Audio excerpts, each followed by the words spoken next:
Good afternoon, everyone. So I have been asked to set the scene of where we are in relation to these discussions on asset management and risk. And I had intended to be extremely brief because I suppose you all know all this, but with Richard's presentation, I can't help but make a small comment. And I'm sorry, with all due respect, Richard, but I just wanted to clarify a few things on the perspective of some regulators. Not that there are different perspectives to what's going on in relation to asset management and the work that's being done. In particular, so I co-chair this group that's called Other Shadow Banking Entities, precisely because the FSB, when it defined its shadow banking priorities, created 5 work streams. It decided to look at entities, money market funds, it decided to look at entities, so banks and their interactions with funds, and it decided to work at activities, so money market funds and securitization, and also looked at the activity of securities financing and repo, and then the rest. And so that workstream was called Other Shadow Banking Entities because at the time there was no very clear understanding, definition of what we were supposed to cover. And that group has morphed into a group that has dealt with a number of non-bank, non-insurance issues. It's composed of a very diverse group of members. And we've been talking about shadow banking in a much broader sense and finally moved away from shadow banking. If you look at press releases from the Financial Stability Board, it talks about strengthening market-based financing. I don't know if you buy that one, Richard, but that's the way IOSCO and the FSB try to relate to it now. And particularly now, there is an acknowledgement that we should focus much more clearly on what it is that we're concerned about. And in relation to that group in particular, for example, it took on work on asset management vulnerabilities. So you may not like that terminology either, but at least it's much clearer what it is that the group was looking at. That brings me to what we're talking about today, which is what are the concerns from the International Policy Committee in relation to asset management? I will not bore you with all the history of how we got there, because I'm sure you're all familiar with this. I'll just focus on where we are now, which is the publication by the Financial Stability Board of its 14 recommendations on how to address risks in asset management. So just one step back, 2 seconds. Why it is we're talking about asset management? Richard mentioned increase in assets under management. That's the first angle. Look at the figures. The report states that the assets under management increased from $55 trillion in 2005 to $75 trillion in 2015. So not surprising that policymakers start looking at the industry, thinking, have we understood everything? Are there any risks out there that we haven't covered properly? Another concern is also mentioned by Richard was the potential arbitrage. If you regulate very strongly the banking sector, potentially could there be some risks that would be transferring from the banking sector to the asset management sector? And the third that I think is important to mention as well is the trauma during the crisis, that some of the risks that emerged did not come from the banking sector. And in relation to asset management, there were concerns that came from money market funds. They were not at the source of the problem since it was related to the Lehman collapse, but still there was the emergence of a fragility in the system that came from funds. And so that led to a number of reforms that we've seen in international recommendations adopted and then national and regional initiatives. And now we're in a much better place with a number of initiatives that have come out to try to strengthen money market funds. But I think we shouldn't shy away from acknowledging that there has been an issue there. So coming back again to where we are today, the FSB published in January their final recommendations, 14 recommendations. What the report says is that they consider there are 2 key risks in asset management at the fund level that are liquidity transformation and leverage. I will not talk about leverage right now. I'll come back to it later if you don't mind. In relation to liquidity, the report focuses its recommendations, which is really the bulk of the recommendations, in 4 areas. One is transparency, making sure investors understand the liquidity risk they're exposed to, so disclosure to investors. Making sure authorities have the data, have the information, so making sure there's appropriate reporting to authorities on liquidity. Second big angle is the structure of the fund itself and the extent to which there might be structural transformation that could be too extensive. So the question of whether we can, in the design or ongoing when the manager is managing its portfolio, ensuring that you have sufficient consistency between the liquidity on the asset side and the liability side. A very crucial discussion we had there on what that means. So that's one key recommendation there. Then there's a whole bunch of recommendations on making sure portfolio managers have the ability to act should they have to contain liquidity risk, and that is making available a number of tools, making sure they address first mover advantages, so a number of indications there. And finally, the fourth element is stress testing, and I will also come back to that in a minute. Where we are for the other risks, so that was the bulk. There were two other risks identified in the report that are targeted directly at the asset manager itself and not the fund. Again, going back to Richard's presentation, we have to be careful when we present these risks, when we talk about asset managers not having enough capital. We're looking at the risks at the fund level, and the fund is 100% capital. So we're looking at the risks at the fund, and then when we're looking at the asset manager, we're looking at different types of risks.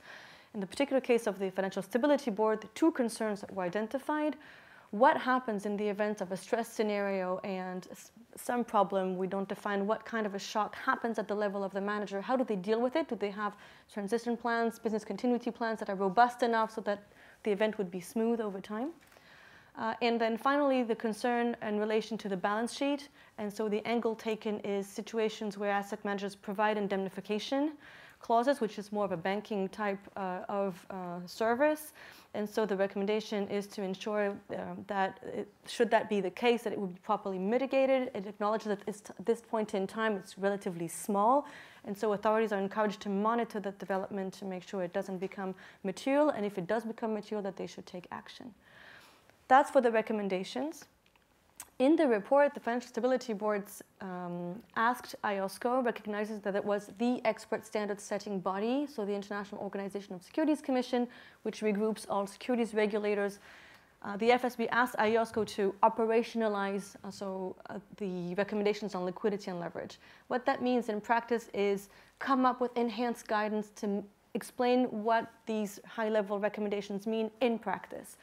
And so for liquidity, IOSCO had published already principles back in 2013, and so what we're doing now, we're trying to enhance those, so under the leadership of Martin, making sure that we do have them up to date and comprehensive, and we will be consulting somewhere in June on those enhanced guidance, along with information on how in practice regulatory frameworks or asset managers actually deal with liquidity risks. And so there will be some illustration as well about how those principles actually are dealt with in practice.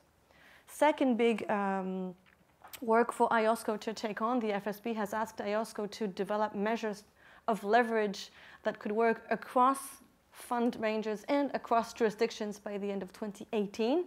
Hugely challenging, and again, I'll come back to that in 1 minute. So as I said, that's the big picture of where we are in relation to this work. Alongside these initiatives, you of course have regional initiatives like the ESRB work that Richard was pointing to, or national initiatives. A number of jurisdictions have already stepped up their requirements and have engaged with their industry, and I'll come back to that a little bit later as well. 2 seconds on leverage, just to explain, because that's, as the discussion has moved on, I think the discussion is quite mature in relation to liquidity risk management. In relation to leverage, it's slightly different. And so I wanted to maybe give a little bit of the rationale behind the work and what the FSB's expectations are. Look at the recommendations. There are 3 recommendations on leverage. Number 1, please, IOSCO, can you come up with measures that can help us understand leverage, as I said, across fund ranges and across jurisdictions? So seems simple like that, extremely challenging, extremely complex. And so IOSCO has to do that before 2018. If you look at the recommendation, big change from the consultation. Simple has been deleted, and it's not one measure, but measures, and you can identify measures. So the FSB is acknowledging the complexities, and there might be measures out there that could help, building on the existing. And so there will be a very intense dialogue between IOSCO and the industry to see what can be done that could be meaningful. But for what purpose? So understanding leverage in the system, and what will we do with that? So the next recommendation is making sure authorities get the information, they can identify those funds potentially with very high leverage. So going back to a question that was asked earlier, the FSB is saying where it's not capped by regulation and where the data you receive shows that you have an outlier out there, we ask you, authority, to monitor and act if necessary. So it says take appropriate action. And number 3, the FSB would like IOSCO to collect at global level information on leverage on all funds to make sure we do have an understanding globally and we can monitor the evolution and potentially have a better policy and be more reactive in the way we address leverage in the system. So that's a little zoom on leverage, and I'll be happy to take questions if you have some. I also wanted to touch upon stress testing because, again, as the debate has moved on, we've seen this debate pick up a little bit with a little bit of confusion. So I wanted to try and explain a little bit the rationale and provide, this time I take off my international hats and provide the perspective from the French AMF. In relation to stress testing, you have two angles. One is fund level stress testing, and the other one is what's called macro stress testing. On fund level stress testing, it's consensual, it's not controversial, everybody agrees it's meaningful. Managers do it as a best practice, but we do see extremely diverging, different practices. And so there, the idea is to try and develop guidance. The AMF at domestic level, building on the European framework that we consider already very robust, has done extensive dialogue with the industry and put out a guide that tries to accompany the industry in how to do that. And lastly, just to touch upon the macro stress testing, which is extremely interesting and where you do have a lot of academics working on it, but also international institutions and regulators working on this. The macro stress testing, there's a lot of confusion about what does macro stress testing actually mean? Are we talking about stress testing a whole sector? Are we doing bottom-up or supervisory-led? Who does the assumptions? Are we talking about stress testing the entire market, banks, insurance, and asset managers? Can we do it static or dynamic? Are we second-round effects? How far do we go? And so this is really very topical, very intense conversations, and I just wanted to share the AMF's perspective on this.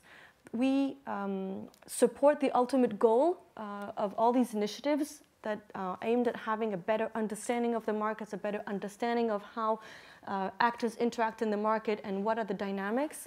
But we are very cautious about how we do it, step by step. We want to take it little by little to make sure we don't make mistakes in the assumptions that we make, that we don't go too fast in drawing conclusions about what we would be drawing and what we would be seeing.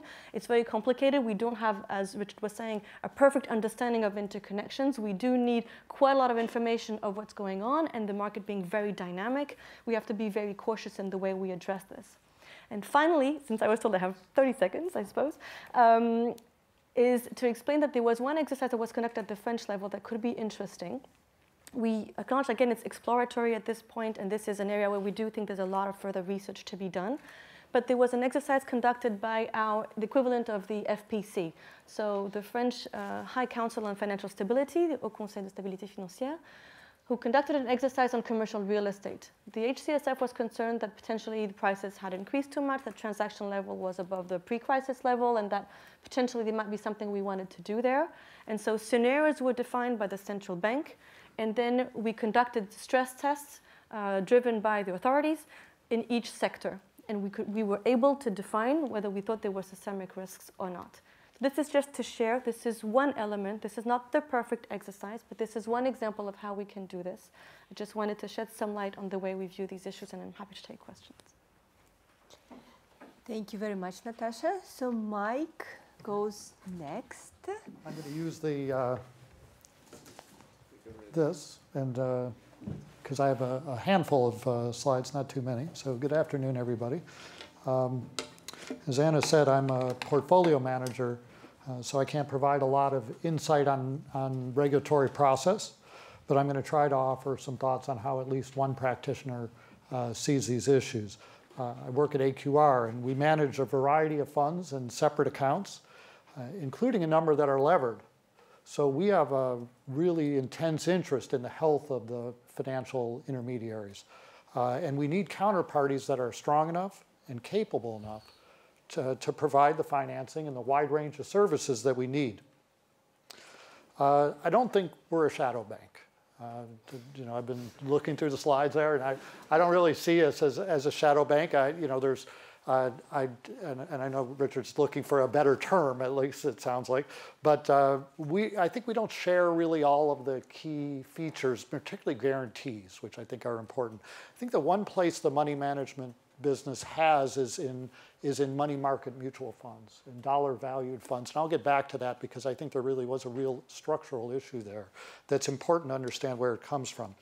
Over the last, I guess, 8 years now, since the crisis. I've been watching the regulatory efforts evolve on looking at the systemic risk of asset management. And that, I don't know what to call it other than to say regulatory science has advanced a lot over the years. If I look back, originally the focus was really on the asset management companies and not on the funds, when really the action's at the funds, of course. And so things have improved, and they're really, learning a lot more all the time. But I think where we've gotten to right now, at least where it strikes me, is if you look at the risks identified by the regulatory bodies, I think a lot of those are actual risks that are theoretically possible. But I don't yet think we've made the connection to what is plausible. That is, we can identify risks that might happen. A couple that in particular are of interest to regulators, and I'm going to try to talk a little bit about, are fire sales that hurt markets, redemptions, mass redemptions that managers can't meet. These are two important issues. The question is, how much do they actually translate into real systemic risks? And I think that remains an unknown. I'm going to try to at least look at that a little bit today by considering a couple of cases from past history that I think a number of us are pretty familiar with. And I'm going to start with what I would call a textbook fire sale from 2007. And if there were a monument erected to memorialize this particular conflagration, I would think I would put it in a Midtown Manhattan office building at the offices of a fund manager probably most of you didn't know. It was a manager with a lot of leverage and exquisitely bad redemption terms. And on the 6th, 7th, 8th, 9th, and part of the day on the 10th of August of that year, there was a broad-based but partial liquidation and unwind of many market-neutral equity funds. Somebody, and possibly our Midtown friends, kicked a snowball down the hill and started an avalanche where levered market-neutral equity funds quickly reduced leverage to prevent losses from being too high and running them too low on cash that they needed to make potential daily variation margin payments. I'm going to show you a graph. Well, right after the disclosures. There's a lot of regulators in the audience today. I don't want to miss out on that. And so this is a graph of the S&P 500 during what is known as the quant crisis. I think the notable thing here is that the S&P 500 didn't move. Maybe it moved up a little. And so I'm not going to give us credit for our liquidations making the market go up, but I think that you can see that it really wasn't a systemic event. It was a big event, but it wasn't, and it was very much the type of event that regulators think could lead to a systemic crisis. You can see that it didn't. Individual stock prices moved a lot. Some moved up, some moved down, but they largely reverted within a few days. So why do I bring this up? I bring it up because it was a huge event that didn't translate into an event for the financial system. Banks, who are the lenders to all these funds, lost no money. No one defaulted. Some investors lost money for sure, but it was in places in their portfolio where they know they're taking risk, which I think is essential, and so it was not more broadly disruptive. Some fund management firms were driven out of business. They quietly closed up after losing trading authority over separately managed accounts, or after slowly and gradually liquidating portfolios to raise cash to return to investors who redeemed from commingled funds. Their failure was not a default. It left no one holding the bag. It was not like a bank. Next, let's turn to the other big event. Of course, the bigger event, which is the financial crisis. I'm going to call it the GFC, which I think is a term a little more popular over here than in the United States. It was an epic event that obviously affected everyone. But why did asset management not make a larger contribution to risk in a failing financial system? Well, we all remember how the intermediaries that finance and service funds failed, how markets moved and risk rose, how liquidity dried up across many markets, and we remember the poor investment performance of the asset management industry. But the GFC demonstrated the resilience and diversity of asset management and asset owners. Did the asset owners change their allocations? Not really. They're a pretty steady bunch of people. Did mutual fund investors flee? Particularly important question for regulators today, I think. Well, you might be surprised to hear that in September and October of 2008, by far the worst months, net redemptions in mutual funds in the US totaled 3% of AUM, 3%. Okay. And hedge funds, of course, did quite poorly, but they stuck to their long-term notice periods and were able to take months to liquidate to fund redemptions to the extent that there were redemptions. Asset management structures, not just mutual funds, but also hedge funds and separately managed accounts held up well. The exception was, ironically, those unlevered, highly liquid, dollar-valued money market funds, which I'm going to get back to. So now, in recent months, regulators have turned their focus to leverage and liquidity, and I think that which first go hand in hand, which I think Natasha's pointed out before, and I think that that's the case, and I think that these are two important issues. But to make some headway on this, I think we need to start with a reasonable measure of leverage that says something about what we fear from it.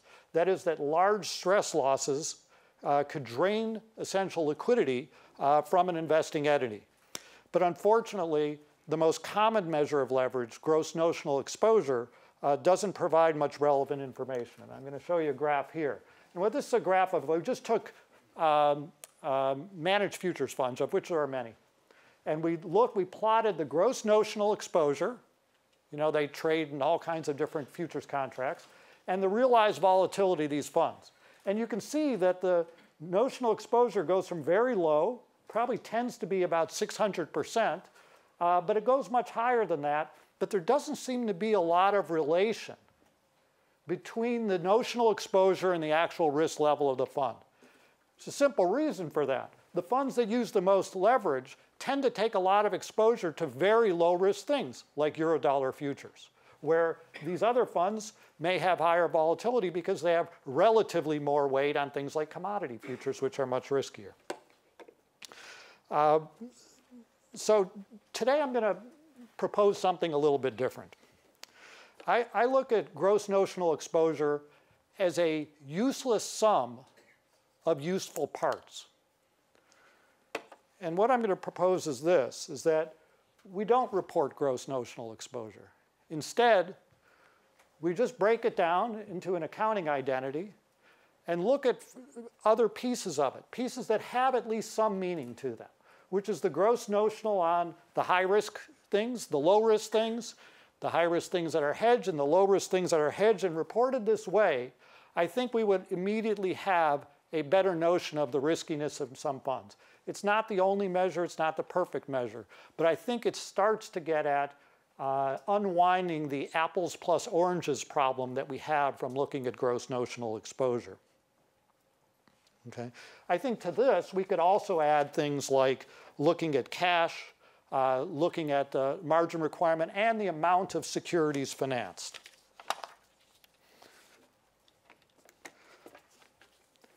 Since you know, as Natasha said, systemic risk regulators are also looking at employing macro stress tests as a tool to examine asset management risks. I happen to like stress tests.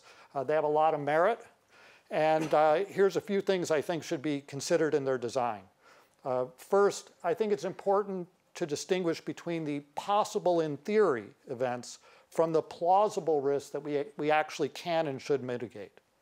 And second, and this is a little more technical, stress test inputs should be sensitive to changes designed to mitigate the stress test outputs. Okay? For example, if my stress test is all mutual fund holders redeem 10% of their assets, so I get a global 10% redemption. If that's the stress test, and then we look at the output, what is the mitigant that a manager can put in place that changes that result? There isn't any. because the input isn't sensitive to those mitigants. So I think we need to design stress tests that are a little bit more complex than things like we just have a big mass fixed amount of redemption. Poorly designed stress tests would be counterproductive and would shift risks somewhere to where it's less transparent and less regulated. And investors have to take risk. It's the only way to meet their goals. And remember, at the end of the day, we're talking about regulating investors' risks, not really asset managers. We're just agents for asset owners. Finally, I think we should end a lot of the financial industry and investment fictions that are out there, wherever we find them. The one that is kind of implicitly come up today is the one that really led to problems in the money market industry. And that is where funds take some risk, even if it's just a tiny bit. They shouldn't be accounted for as if they didn't. It's better to tell investors the truth and let them prepare for the actual possible outcomes. Second, don't make decisions off meaningless measures of risk, even if we like the simplicity, like with gross notional. Unfortunately, it doesn't mean very much, and it serves no purpose pretending that it does. Third, many problematic market practices have been improved since the GFC. If we ignore these very real changes, we're trying to address a world that no longer exists. And finally, it's healthy banks that are central to the functioning of the financial system. Asset managers are agents for asset owners. They're not banks. Banks are the hub. Asset managers are just the spokes. Thank you.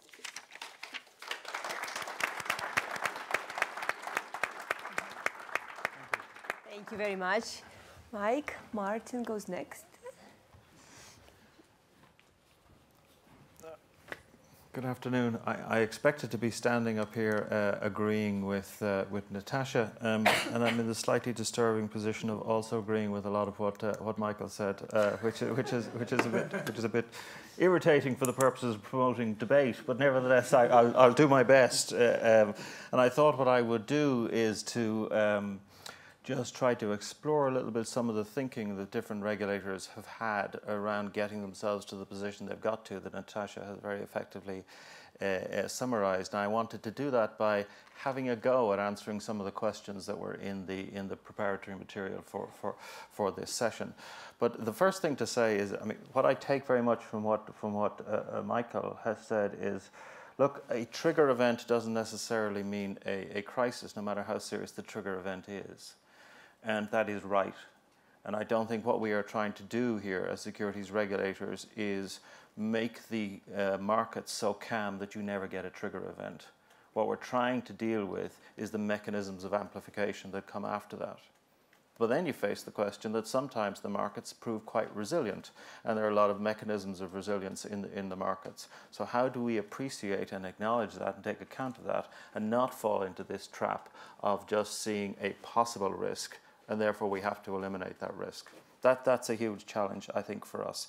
On the specific point in relation to leverage, I think Michael's in exactly the right space. We need to go back to the measures, think about them, and try to make them better than they are at the moment. If we do not do that, it will be a rubbish in, rubbish out scenario, and we have to get past that somehow. And we're not, as regulators, in the right space in relation to leverage to be able to make realistic or good assessments. We're getting into the right space in relation to a lot of other aspects of this. The data issues are hugely challenging, as Richard mentioned, but we're getting there in relation to leverage, particularly with investment funds. We're not there, and we have some work to do. So the three questions that I thought were posed in the initial material, and Natasha has partially dealt with the first of them in relation to stress testing, but I thought I would try and say something about it. And those questions may not be reflect the perspective in the audience, but perhaps they do, because I think this debate has a lot of blind alleys, a lot of concerns driven by anxiety. We don't want to be treated by banks. This sounds like they're treating us like banks. Surely they're not understanding the nature of our industry. That kind of concern can lead people, I think, into a lot of blind alleys in understanding where securities regulators have got to. So let me make just a few points, and I can make the points on stress testing quite quickly. We are talking about liquidity stress testing and not capital stress testing. So in that sense, the fundamental analogy to what goes on in the banking sector simply doesn't apply. This is not what we're talking about. And when you're doing a liquidity stress test, it's not a pass-fail stress test. You are left with a residual unmitigated risk. And at some point, that's okay. And the question is, how do you determine when that is okay and how that's okay? And again, that comes back to Michael's point about it's okay to identify the possible, but you have to define your risk appetite. You have to get beyond that and understand what you think is an acceptable risk. And there will always be an acceptable risk in relation to liquidity in any open-ended investment fund. The only way to eliminate the risk is to make the fund closed. So these are fund stress tests. They're not asset manager stress tests, and that's important. They're asset manager-led stress tests. So in the first instance, what we were talking about is the asset managers themselves defining what are sensible tests, and that deals, I think, or at least opens the possibility to deal with the problem that Michael also mentioned of the parameters. If you define a certain redemption level and you conclude that it's going to be a problem, but it's unmitigatable, what do you do then? So the whole process of iteratively defining good stress test parameters is one that the industry itself is in the driving seat in relation to in the first instance, and should stay in the driving seat. Now, if you accept all those points, whatever happened to the GSIFI debate in relation to asset management, to mention the elephant in the room? And to my mind, and not all securities regulators agree with this, that debate is not entirely gone away. There is still work to be done, but I would point you in two directions in order to try to get a more maybe constructive engagement with that than we've had in the past. The first is the work that has been done by the EBA in looking again at how capital is calculated for investment firms. That work is interesting work because it goes beyond the traditional concept of just setting an operational risk-based capital requirement, sort of 6 months of cost and so on. And what they have done is try to break those risks down in a way that is based on operational risk, but also takes into account the potential interconnectedness of a firm. So they divide firms into three categories: the most risky, the largest ones, most risky ones, the ones in the middle, which are interconnected, and then the small ones, which are basically not interconnected, that you don't have to take account of.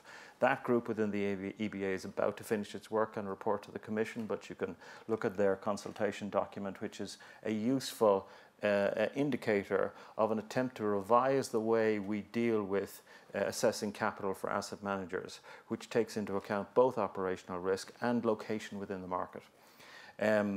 I would also suggest you should take a look at the recently published guidance by Basel in relation to, which is open for consultation, in relation to step-in risk, because this is a critical piece of guidance. Granted, it's focused on potential spillover into banks from what they call shadow banking entities, but the same methodology works the other way. It works for understanding both the potential impact of bank failure on the asset management sector, and indeed the potential failure within investment funds on the asset managers who manage them. And all that goes to what is currently the dominant practice, which is a bilateral dialogue between an asset manager and their regulator to set the Pillar 2 requirement. And that's not a dialogue that is currently transparent. No, it's even to the regulatory community, and certainly not publicly transparent. So it's not well understood to what extent interconnectedness is being taken into account in setting capital levels for asset managers, even if it is being very well done in individual jurisdictions. And we don't have a public or consensual sense of how well or badly that is going. And it seems to me that's a much better direction in which to take this debate about asset management capital than the way it was done in the past when they looked at GSIFIs. So final point on that, and it comes back to a point Natasha raised, what's all this about macro stress testing? And let me differentiate between two different things. If you take as your starting point that the asset managers themselves are designing the stress tests for their individual funds and trying to do them as well as they can, then the question arises, two questions arise. One, how do you understand how the system as a whole is going to operate? But secondly, is there any scope for supervisors to define stress test parameters which will allow them to get reported into them useful data? Now, this is a reasonably pressing question in relation to money market funds, but it arises in relation to the whole sector. And I will just leave it there just to note that that question exists. Nobody at this point, I think, has a good answer to that question, certainly not in Europe. The other aspect of macro stress testing is this question that has been dealt with by some studies by central banks, looking at what money market makers have available to them, and then looking at what happens if the whole of the investment fund sector runs to the door all at one time, and realizing that what's available to the market makers won't cover all the sales that the investment funds might make. And there's a general sense, I think, in most people who've read that research that it's not very satisfactory, doesn't tell you anything very interesting, and certainly I don't think it does. But it was a first step in what I think is an iterative process, and a very long and complicated iterative process. Another way some people have tried to identify the existence of a risk is to say, well, to what extent is there herding behavior going on in this sector? To what extent is everybody pointing in the same direction? And if they're all pointing in the same direction, that implies they'll all go in the other direction all together at the same time. Of course, it doesn't necessarily imply that. And what we need, and what we definitely do not have at the moment, are very well-developed macro models for how the market responds in a crisis. And this is hugely difficult. It isn't just an investment funds sector issue. It's a much broader issue. And I think central banks are beginning to engage with how to develop these models. They do not have it well developed at the moment. I suspect it will take years before we have models that we can really rely on. There is a massive data to be taken into account in order to try to develop these models. There are some very simple questions that you can point to. For me, one of the big ones is contagion. When we move beyond connectedness and we try to model contagion, how do we do it? I was giving a talk recently to some Masters in Finance students in my own town, and I was trying to think of a simple way to explain contagion to them. And I hope I wasn't talking down to them when I used the example of somebody in a video game who walks into a room and the door closes behind him and he's got 5 people in front of him. They all have their hands behind their back. He's told one of them is dialing a code which will lead to his death. He has a gun with 6 bullets in it. What does he do? The dialing of the code will take about 10 seconds. It took the students in that class a millisecond to come up with the answer as to what he does. He shoots everybody in the room. And that's contagion, it seems to me. Certainly that's what contagion felt like in 2008. It's not very rational, and I'm not sure how you model it, but I leave that to economists who are much better at modeling than I am. I'm sure they will come up with a good answer in due course. This is an iterative process. People are engaging with it. The FSB is looking at different methods of doing this. The ESRB is looking at different methods of doing this. We will make progress. It will take a long time. But simple ideas like hedging means herding means that the system is in danger will not be the answer that we will get to. On liquidity transformation investment funds, I just want to say a little bit more on this. Just remind you about what happened when the Brexit vote happened in the UK, and there was 4.1% redemptions out of property funds in the period of 8 days after that was announced. 3 suspended on the 9th day and 3 more suspended later. 9 of those funds did not suspend. 1 reopened on the 14th day and 5 more then reopened over the September-December period. To my mind, and I think in the view of a lot of securities regulator, that was a successful event. In other words, that industry managed a problem by suspending. They controlled the redemptions that they were open to. They protected their investors. They kept their sector stable by what they did. I'd refer you to the FCA's consultation on illiquid assets in open-ended investment funds, but also remind you of Richard's chart earlier, where investment funds were up at the top on liquidity transformation. And maybe it's also worth just reminding ourselves that some individual countries in Europe have taken certain regulatory approaches in relation to investment funds with highly illiquid assets. In Italy, as I understand it, if you have more than 20% invested in real estate, you have to be closed-ended.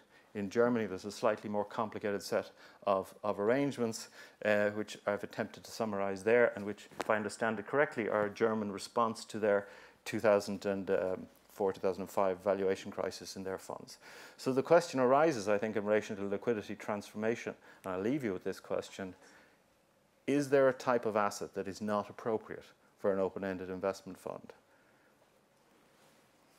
Thank you.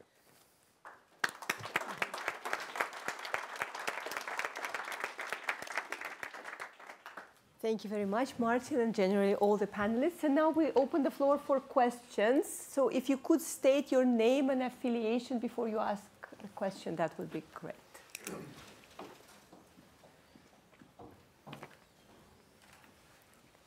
Anyone? So right, in that case, let me ask. Oh, sorry. No, go ahead. So just going back to, right. So Stephen Schaefer, I'm from London Business School. Just going back to Richard's charts on these potential risks posed by the investment management industry. Right. You raised liquidity as one. That does seem to be kind of a risk. For the rest of it, an awful lot of things seem to me to boil down to the fact that on occasions investors will lose money. And if we think about what went on in the crisis, the important thing to avoid is that we don't have those risks located in highly leveraged, sensitive institutions like banks. That seems to be kind of important.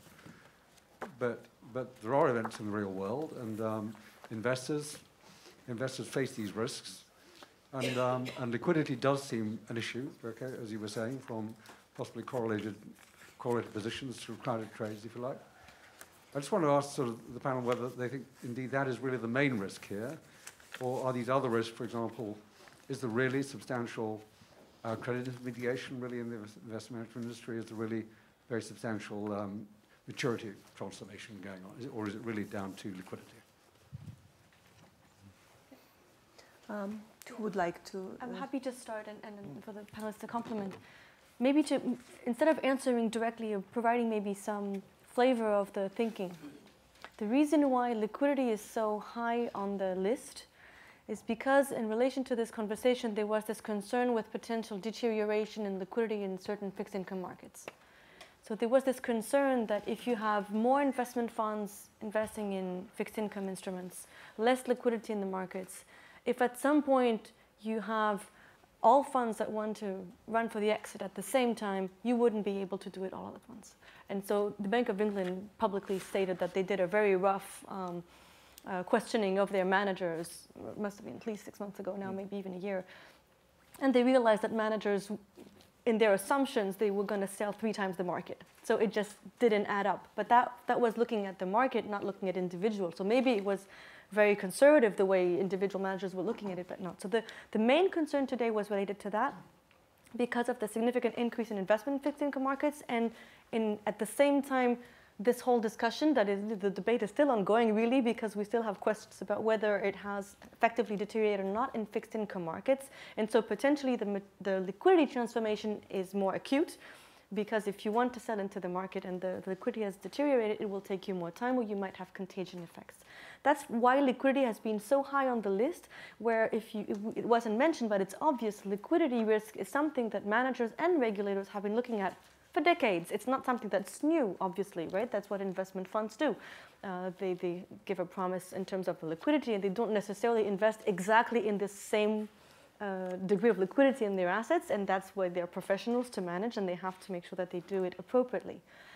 The other risks, I think in Richard's table, it's an assumption, right? It's not backed by data. It's an assumption of what people think is more or less important in terms of the risk for funds. That's why I think the term engagement was retained, because from a factual perspective, objectively, yes, they engage in maturity transformation, liquidity transformation. Is that a risk, or is that so mature that it's of concern? That's something that is not necessarily a consensus. And so the other issue that everybody agrees on is leverage, but more from the perspective of should there be very high leverage, because we have a few examples in the past, such as LTCM, where you did see a broader impact than just the fund itself. And it's the same for when you talked about other risks. If you go back to money market funds, that is the example we have where money market funds were a contagion channel, and that it could not be contained. You needed to have the intervention at some point from the US authorities to stabilize the markets. I think so. That's a little bit the thinking, at least, not necessarily an answer. Well, there's a few important things there. First, on the liquidity matter, the idea, as Martin was just talking about, that some of the should you have limitations on certain funds, like how much property can you hold in an open-ended fund? I think it's a completely legitimate question, and I think there are certainly you cannot have an unlimited amount of illiquid investments in a fund where people can redeem overnight. But that seems more of a fund issue, not a systemic risk issue. What makes that a systemic risk issue is, I think, the bridge that hasn't been crossed yet, is how does that become something, it is certainly something that is properly a regulatory concern, as are many other things at the fund level. But is it a systemic regulatory concern? That I'm not so sure about. When Natasha talks about the bond market and worries about the bond market, and that was what created some of these issues where you had the bond market getting bigger, and we know that bond dealers' market-making capacity is lower. Now, I think BlackRock has put out some things that are good to show that actually market volumes, in a lot of ways, that's an illusion, that there really actually is more capacity than you might think. But if there were a big event and investors really wanted to change their bond allocations from, let's call it in the US, where there's 60-40, 40% bonds, if asset owners wanted to go to 30% bonds, it kind of doesn't matter what banks do, because the banks aren't big enough under any circumstance to deal with that. That's got to go from asset owner to asset owner. And nothing's happening until you find the other side of that trade, which probably means move the prices a lot, okay? But that one's not really so much, I would see, a systemic risk issue either. I think we're looking at the wrong thing when we look in those cases as what is dealer market making capacity, that type of thing. Because it's not, the dealers are going to be basically a riskless principal trading that between different asset owners. Right, Martin. Surely you are going to disagree with Michael this time. Oh no, I've said it earlier, I'm agreeing with Michael today, so I'm going to try to avoid disagreeing. But let me say, I think what I think your comment highlights is there's still a lot of uncertainty or disagreement by what we mean by the concept of systemic risk. And I can give you my sort of provisional sense of what I mean by it, and I refer to the word I used earlier, which I quite like, which is the analogy of amplification, and that seems to me to be the key concept. Is very different from the traditional idea of systemic risk being a bank or another entity which is so large and there's so many counterparts that if it goes down, the whole system goes down. That is not what you're talking about in this case. You're talking about a process of amplification where people's behavior in response to a trigger event is other than it could be. In other words, the alternative would have been more stabilizing. So the alternative of some of the stabilizing behaviors are the patterns of contrarian investors, let's say, when prices go down. That's a stabilizing behavior. The sort of long-term hold behavior is a stabilizing behavior. So those are behaviors that keep the system stable, notwithstanding your quant crisis trigger event, let's say. And the question is, can we promote those types of behaviors? And the answer, which is quite positive, I think, which has come from a lot of the work that has been done over the last few years, is it's actually an alignment of interest between good investor protection regulation and good systemic risk regulation.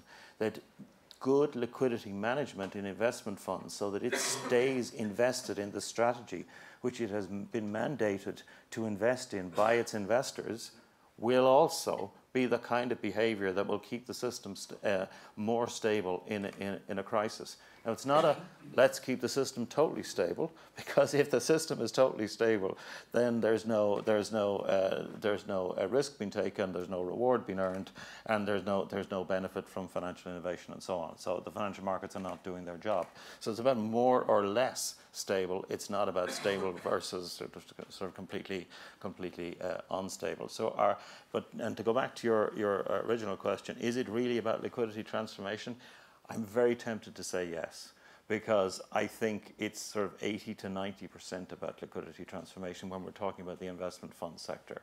And leverage is very much, to me, a an add-on to illiquidity transformation risk or excessive liquidity transformation, because what it does is to make those funds even more sensitive when they face redemption pressure, and even more likely to sell their assets out faster, even more likely to abandon their strategy, and even more likely to do damage to their investors, paradoxically, by the manner in which they respond to redemption pressure from a minority of their investors. Maturity transformation is an arguable point in relation to money market funds, but in relation to investment funds, certainly UCITS, but you know, leave some of the hedge funds out of it. But in relation to investment funds which invest in traded assets, maturity transformation is not really the issue to me. Thank you. Any other questions? No. All right. Oh, sorry. Yeah, go ahead. Well, yes. Since you're here, what is it that you're most worried about at the moment, at this precise moment? I mean, there's obviously lots of concerns out there, from shadow banking in China through concerns about property markets and sort of rising credit creation in various obscure structures. But do you actually have specific concerns at the moment about any of this? Who would like to start? My answer to that would be I don't. There is. I really shouldn't say this, but there is nothing I am so concerned with about the moment that I would highlight it as a point worth focusing on. Certainly from a systemic perspective, and if there's got to be wood here somewhere.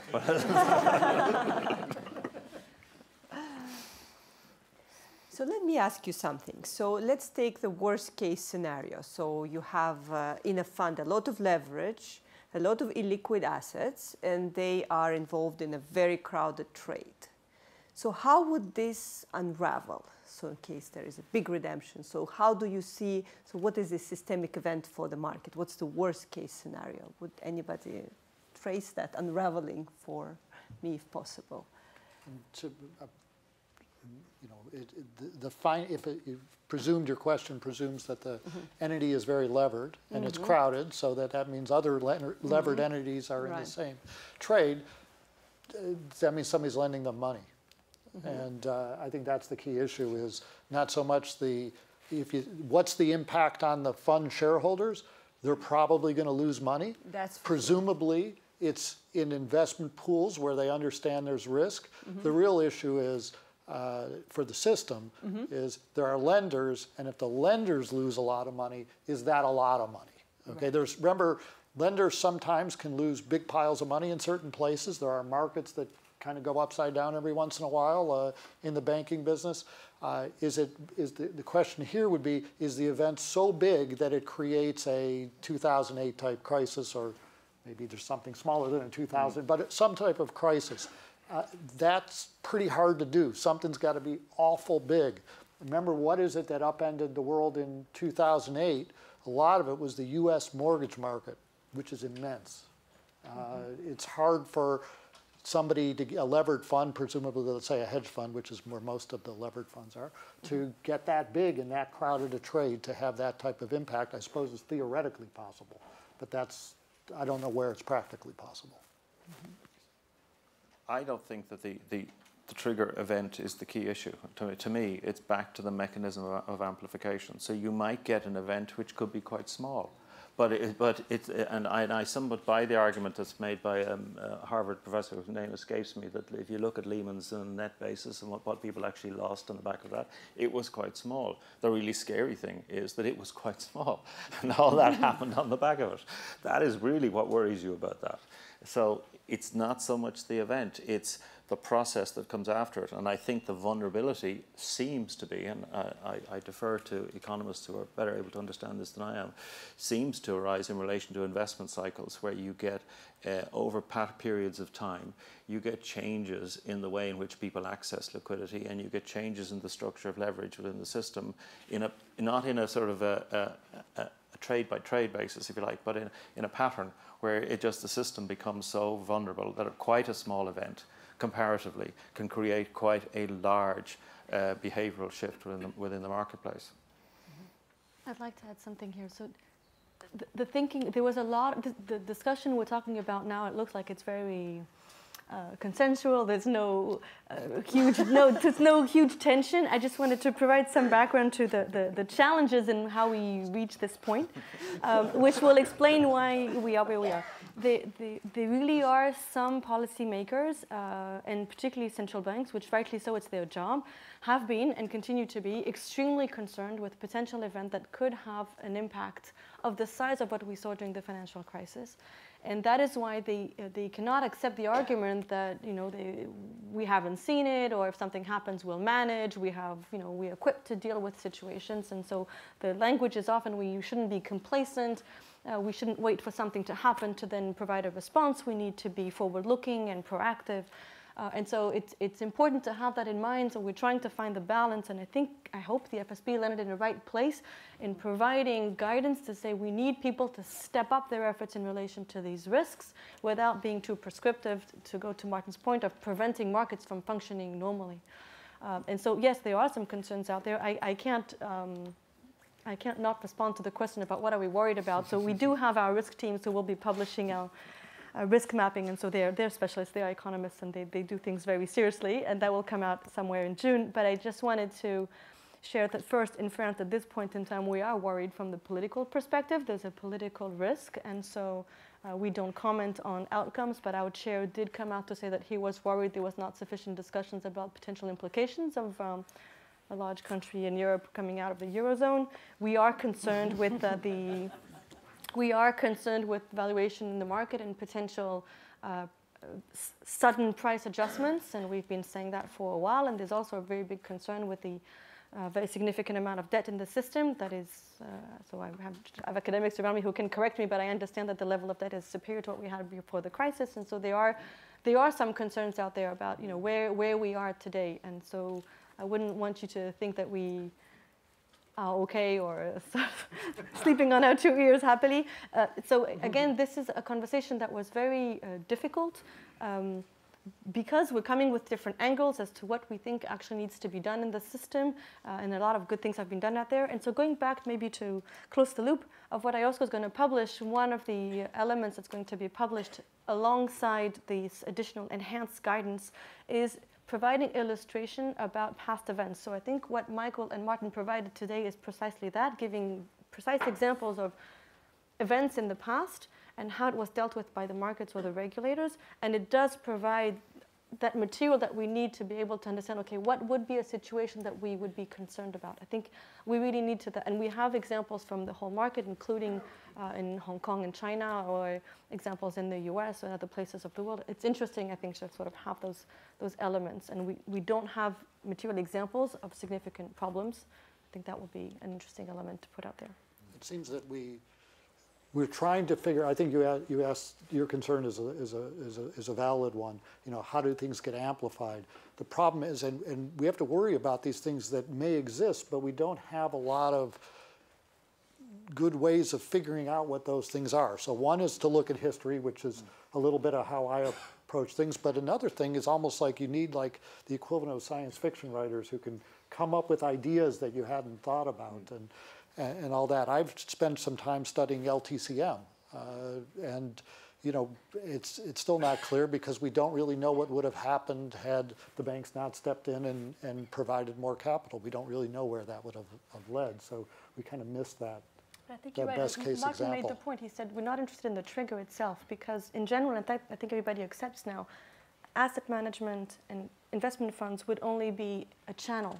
Yeah. So it's not so much about what the problem would be. It would be outside. The question is how strong, how robust is the system to deal with that given situation. So that's what we're trying to do, is making sure people are aware, people have the systems in place and the understanding to face situations. Yes, so, well, I know there are other questions in the audience, and unfortunately I got a clear signal from our events team that we really have to wrap up this session so that we could prepare for the next one. So we are having a coffee break now, and during which we can bring up all these questions to our fantastic panelists. So all I could do now is just to thank them for their great presentations and great answers to the questions.